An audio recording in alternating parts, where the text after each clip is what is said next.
while I don't think that you have to do multiple meals per day, I think, 3 to 4 is good, spread out throughout the day. I think the intermittent fasting thing really has to be looked at in the female population.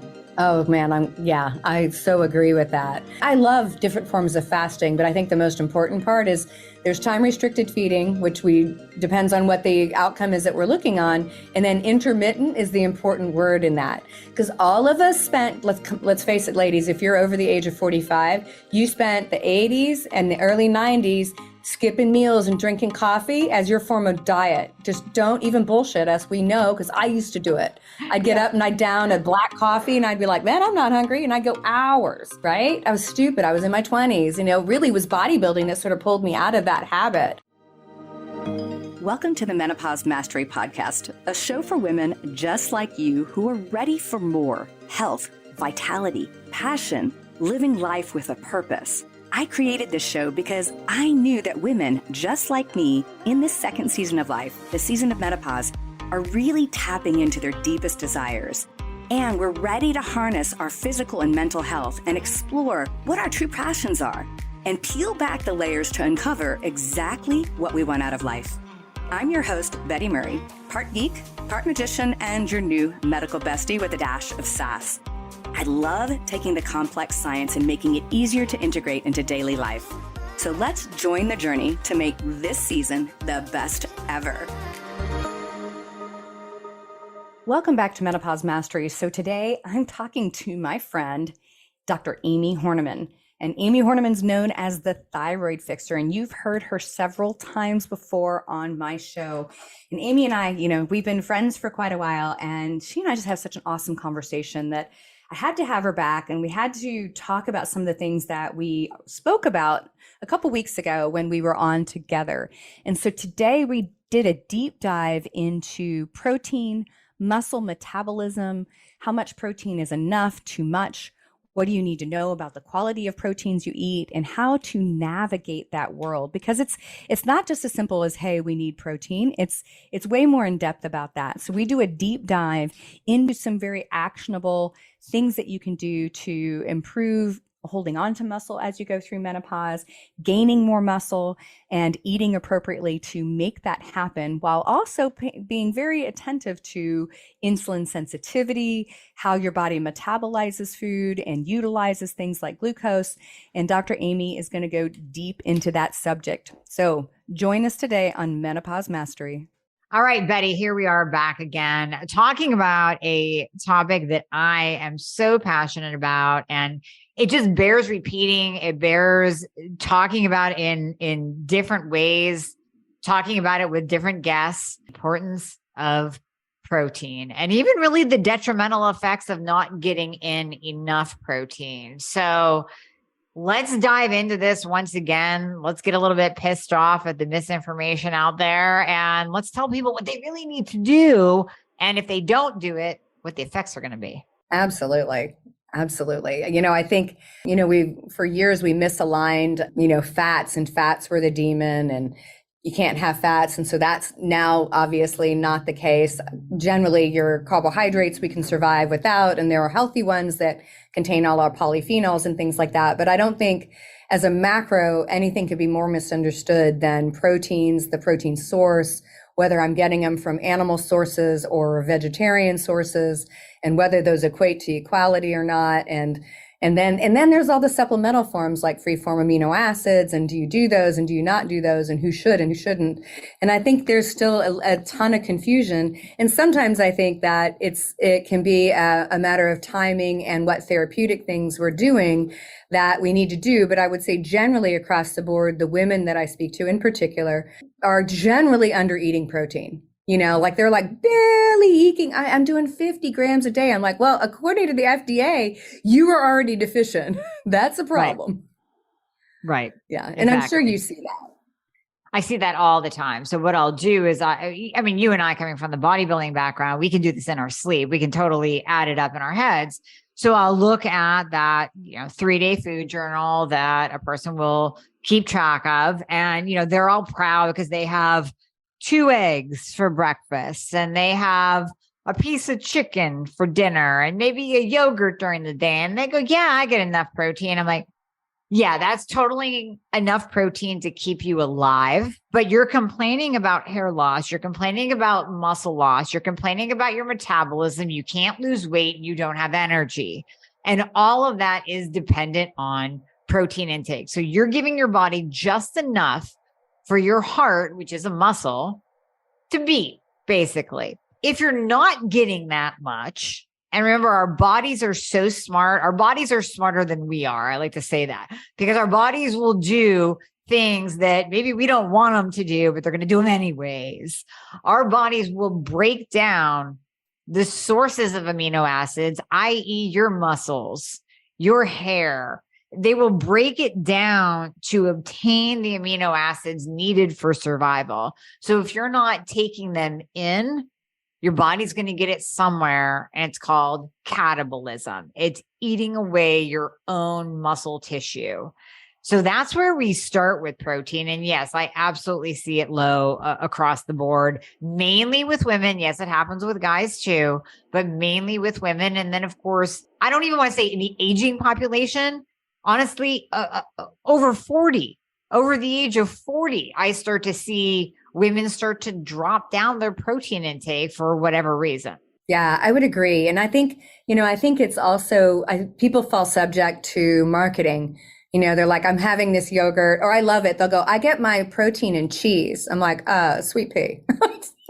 Or peanut butter. That is a fat that happens to contain a slight bit of protein in it, or not peanut butter. I'm like, that's not an equivalent. It's not really an equivalent. Yes, you can find some amino acids in that food, but it is usually not equivalent, and I get it. Like if in a perfect world, I wouldn't eat animals. I love animals, but we're on the top of the food chain and we have to eat animals, right? In order to really be truly, truly healthy, and that's probably a whole nother discussion. We won't go down that rabbit hole, but animal proteins are the only ones that have all the essential amino acids that we must get all in one nice and easy package in order for us to get what we need. And it's just the reality of it. And I don't know. I mean, I think a lot of times it's women they're like, I don't want to cook it. And especially by the time you get to my age group where, kids are possibly out of the house, for the first time, women are like, damn, I just don't want to cook for anybody anymore. Yep, exactly. And hey, listen, I totally respect that. You don't want to cook for anybody. Get a factor meal, get something that has already pre-made protein in it and eat that yourself. There shouldn't be an excuse just because you don't want to cook. Well, what are you going to eat? You're going to eat pasta instead? Or are you going to just eat, a bag of crackers and cheese? No, you have to still be conscious about what you put into your mouth, and as well as obviously the rest of your family. So if your goal, and let's really hit on, just like I mentioned earlier, those side effects of not getting in enough protein that I don't really think women piece together. Weight is a big one. Your metabolism will drop because there is a certain thermic effect of food. And we know that protein has a little bit of higher TEF.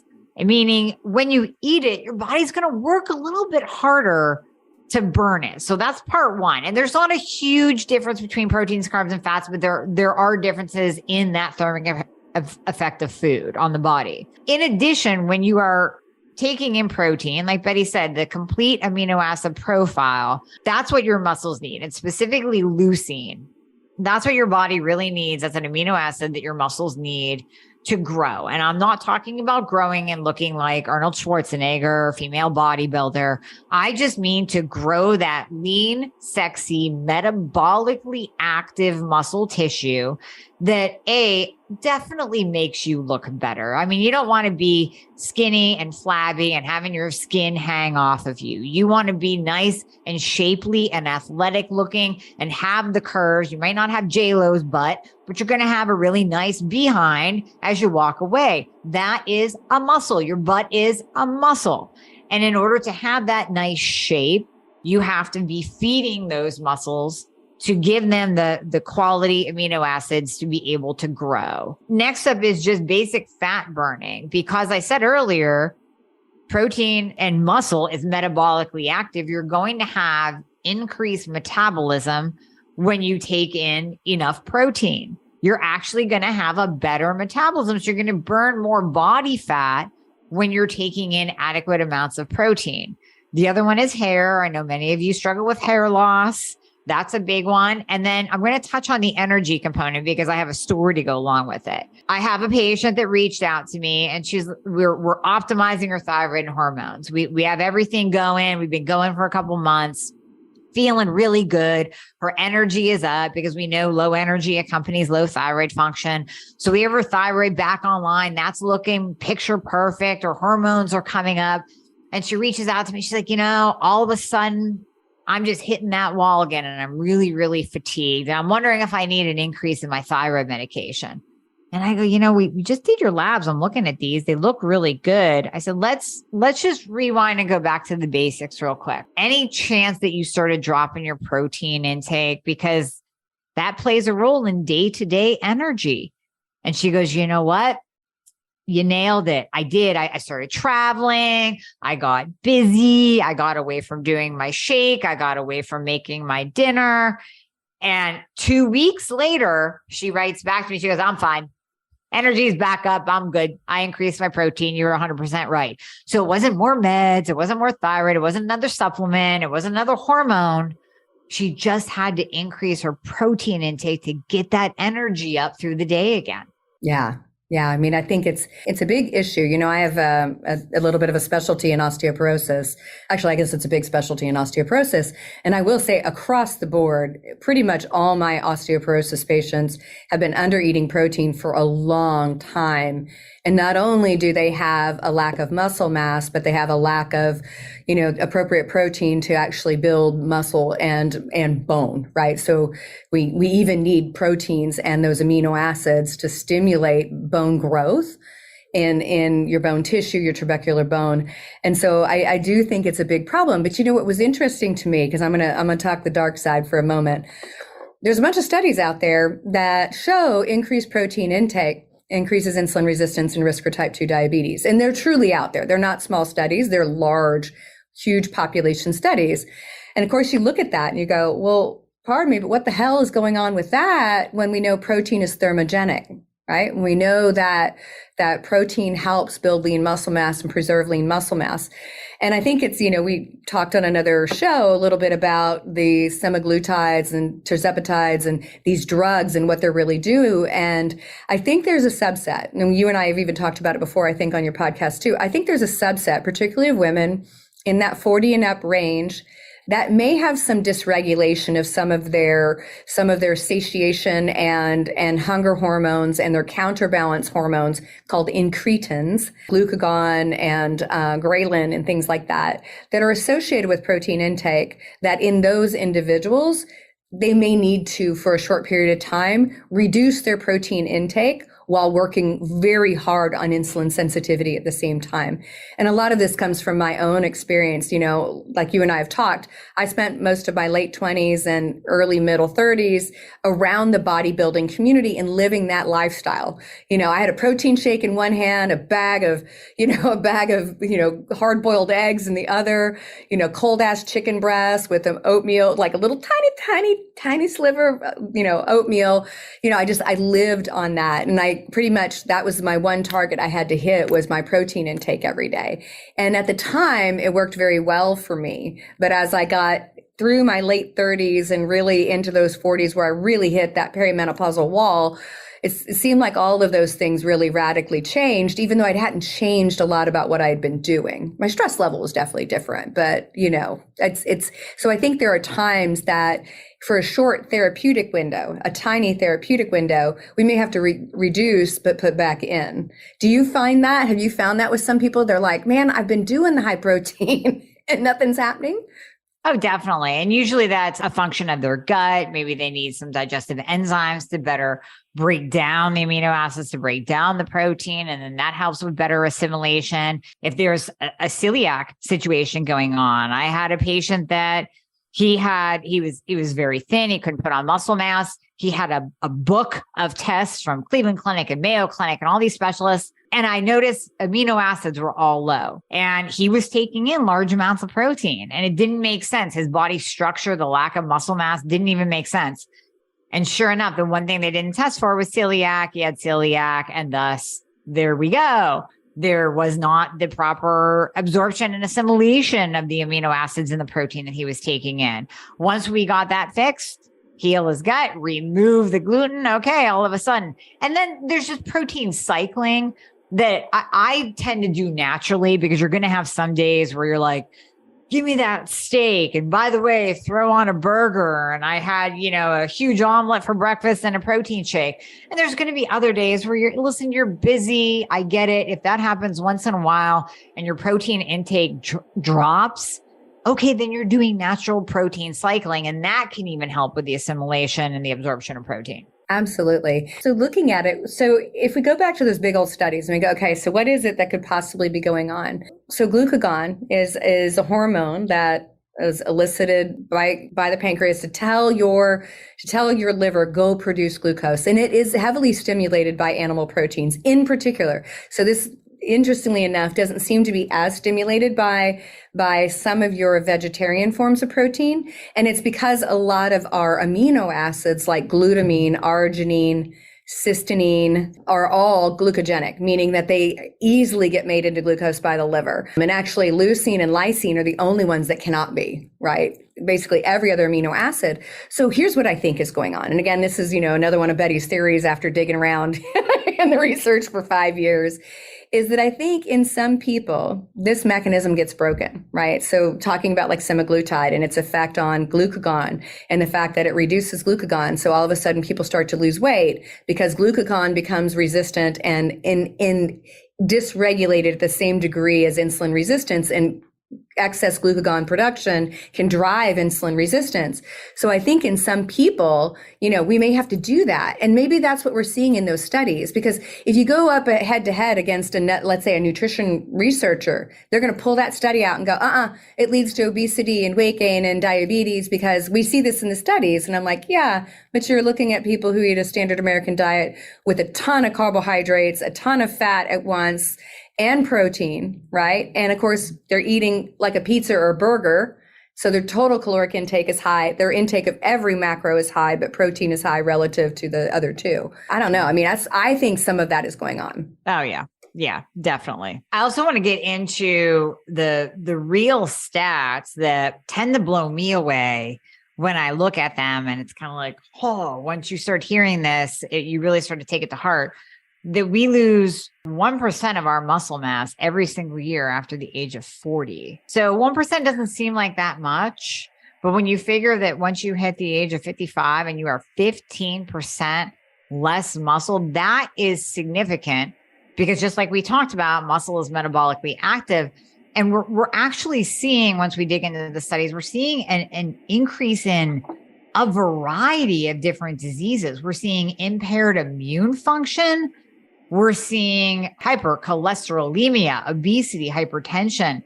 I mean, all of these diseases of aging coming on much more rapidly as that sarcopenia, that loss of muscle mass, occurs. Now, of course, there are other things like if you have to go through chemotherapy, various, kidney disease, that's all going to affect our protein intake and our ability to maintain muscle mass. But it just in the general population, we'll say the general healthy population, we're losing muscle every single year. And the only way to truly combat that, in addition to lifting heavy, which Betty and I both tell you to do, not the little baby weights, the real lifting heavy weights, and then sleeping, getting adequate sleep, like all those lifestyle factors that you can absolutely do, getting in adequate amounts of protein, and we'll talk numbers here in a second, literally is going to prevent aging. It's going to prevent aging. Now, my number that I go by, and Betty can chime in here too, I've seen the 0.8 grams per kilogram and all that crap. Let's make it simple. Let's do 1 gram per pound of lean body mass. So what I mean by that is if you are 125 pounds and you're good, you're like, I'm at an adequate weight. This is cool. Okay. You can rock 115 to 125 grams of protein per day and you'll be solid. That'll be an amazing amount for you. Maybe if you are a vegan or vegetarian, I'm going to say you're going to have to shoot for the higher end. I would actually go a little bit above 125 just to get in more protein, because the protein that you're calculating as a vegan or vegetarian is actually not completely bioavailable. But the average person, 1 gram per pound of lean body mass. If you're 180 pounds and you're looking to lose weight still, and you're carrying around an extra 30, 40 pounds of body weight, then you're going to go by that targeted weight, that where your happy weight is. Maybe it's 140. Okay, then that's 140 grams of protein per day. Keep it really nice and simple so you're not doing a bunch of math. So Betty, what do you use in terms of calculations? I would say, so, yes, I would agree with kind of all of those things. I would say the thing that I watch for, because again, I'm working with the weight loss resistant. Yeah. So they're doing it all the right. So in the beginning, we might go much lower for a couple of weeks while we force everything. So once everything gets back, so I would agree with those. And then I definitely look, like you sort of latched onto this, like somebody's sleep, somebody's stress, because if I'm taking in those proteins and I've got the stress response going, my cortisol is up, what's going to happen is our body's going to take some of those proteins and make glucose out of it through gluconeogenesis. That's a major driver. And I think that's the primary driver for all the protein people like myself, that I'm like, shit, I'm eating the protein and I haven't seen a carb in years and I can't lose weight. Yeah. Like if that's what's going on, that's probably it. So I think targeting that lean muscle mass and going at least, if I'm a 125 pound person, ideally I've got 100 pounds of lean muscle mass. That's my low target, right? That's my low target. I don't drop below, because at that point I will. And, the other thing that I think was interesting, and you and I have talked about the study, and I meant to pull it up and I completely forgot to do it, but there was a couple studies looking at muscle protein synthesis and timing of that protein and how we eat. Because I don't know about you, I want to let you talk about it, but I know back in the day, I was told to trickle in protein. So I had like 20 grams of protein in my shake. Then I had a couple boiled eggs. A couple hours later, I had 3 ounces of chicken or 2 ounces of chicken. I remember trickling it in constantly, right? And that did probably help me feel satiated and keep my blood glucose somewhat balanced, probably through gluconeogenesis, honestly. But that's not what the research shows when we get a little bit past 40, which I think is super important. And I had to change what I do with everybody. So I want you to share that because that's super important. Yeah, there's so much we could talk about here. So first of all, we have to dispel that myth of eating every 2 hours to keep your metabolism up. That's what you and I learned back in the bodybuilding days. And the problem with that is if you are dealing with an insulin resistant individual, like you see in your clinic, maybe eating every 2 hours isn't the best thing, because whether it's strictly protein, like you said, with gluconeogenesis, or whether it's a protein and carbohydrate meal, you're stimulating that secretion of insulin. So you never give the person that time where insulin levels can come back down and the body can actually tap into its fat stores for fuel.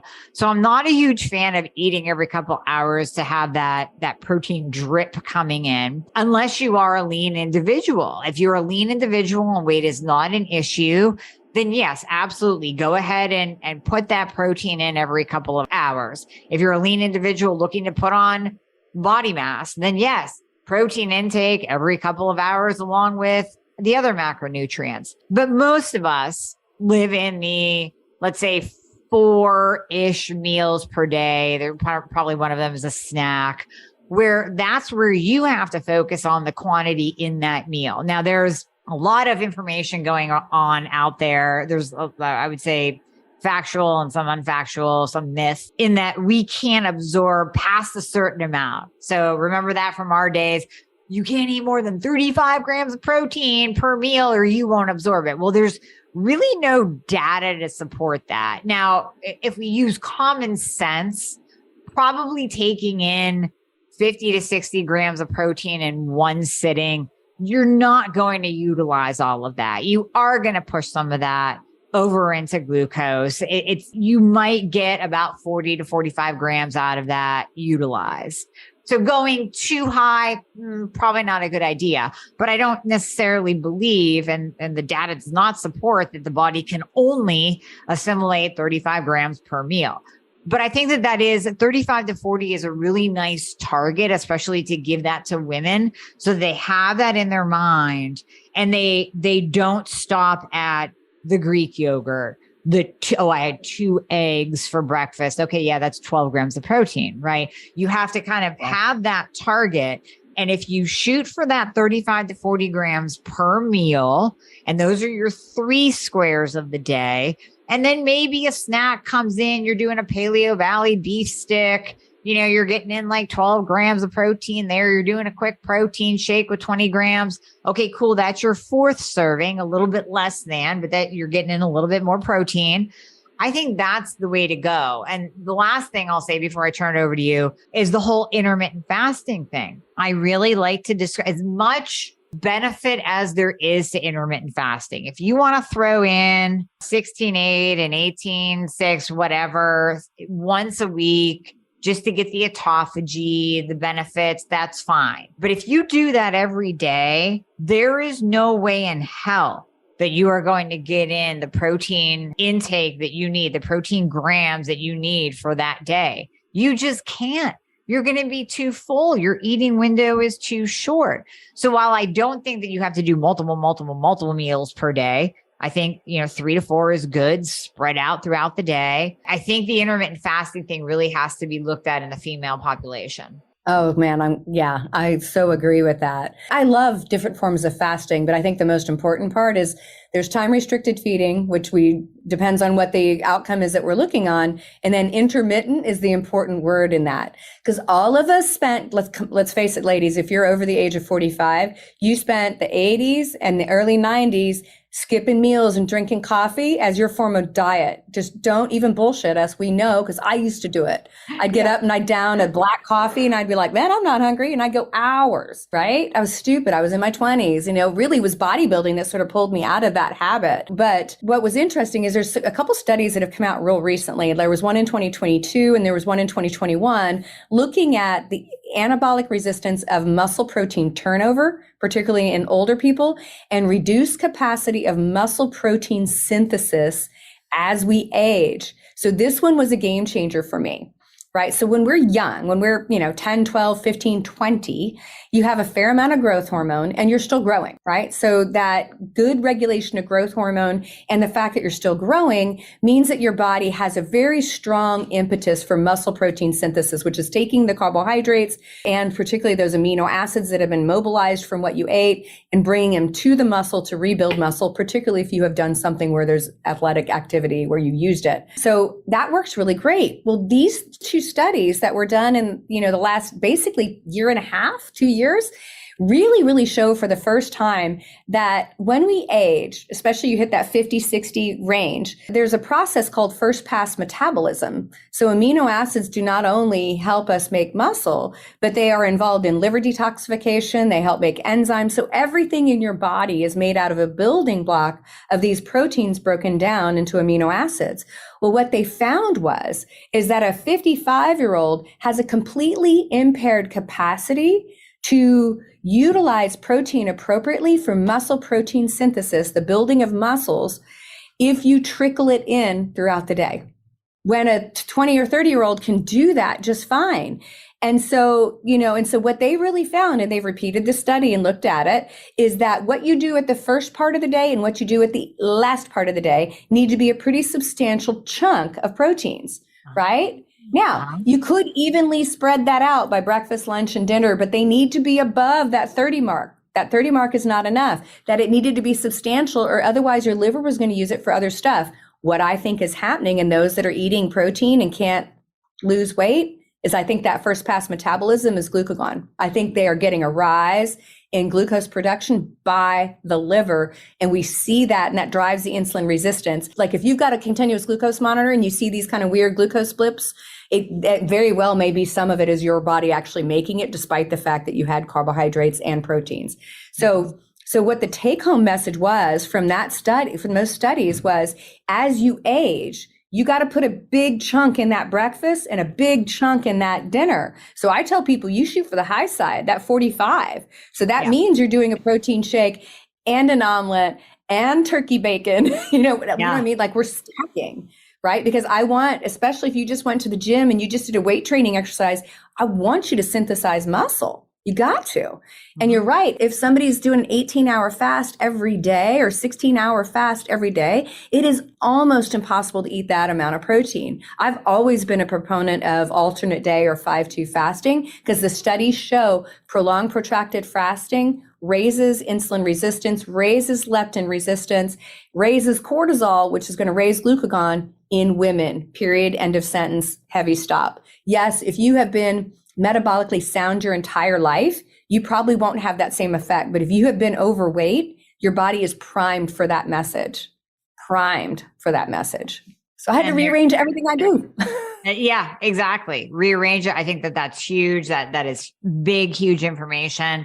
And especially when you just gave us that example of the meal, I guarantee you women ever were like, oh, I could never eat all of that. Well, get used to it. Try it. Add it in slowly, because you will get used to, just like you get used to drinking more water when you're only drinking 40 ounces a day. And we tell you to drink 100 ounces a day. Your body is going to get used to, your body will get used to taking in more protein in one sitting. And as we heard from Betty, it's going to do nothing but benefit you and benefit your entire body. So I think that's the mic drop right there. I know. For me, I was like, dang, I'm going to have to go back. Like, I have to go rewrite a bunch of things. Like, hey, and I, put out a blog post. I was like, I am wrong. I am so very wrong. And based on the research I see today, here's the new instructions, people. You're going to have to get it in there and get it, and get it up. And get that protein level up in those meetings, but in those meals. But I think it's easily doable. And again, I think looking back, so to give a story to it, because I think sometimes people learn in stories. Mm-hmm. I hit 40, and like I said, it was like some major hormone shifted, and I literally over the course of like a year gained 35 pounds. That took me damn near a decade to get off. And I was eating protein and all that other stuff, lifting, but my stress was bad. My sleep was worse and all those other things. And I think, looking back on it, there was some very simple stuff. So maybe I needed to go to 3 meals a day and push the protein into larger meals. I definitely needed to work on my sleep and my stress level. And, I probably needed to, at that time, to cut back my exercise, because I was probably over exercising, because that was my stress relief, right? That was my way of making it through the day, because all that was doing was raising my cortisol. And, maybe those things would have helped it. I had to go through kind of my own sort of resetting.